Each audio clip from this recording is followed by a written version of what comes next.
So, because you can be full on celiac and not have symptoms, like when would you test for something like celiac? When should you ask your doctor about testing for that? Well, like we just mentioned, if you have something where you're trying to study chronic inflammation, that would probably be a good time. A lot of times, if somebody's got any type of autoimmune disease, especially Hashimoto's, it would be favorable to do a celiac panel, or to have your doctor run a celiac panel.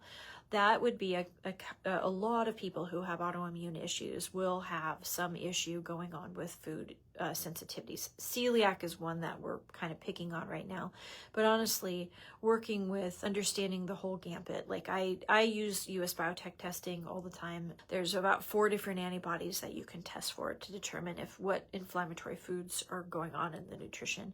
So, but if you don't have access to that test and you're just working with your regular primary care, you can ask them to screen for celiac.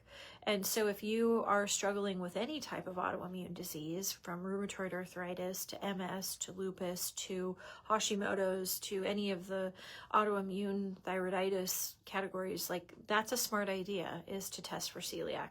Even though you might not have digestive struggles, you might have, some reactions. Now, if you don't have symptoms, does that mean it's not damaging you? No. If you have symptoms, it's damaging you.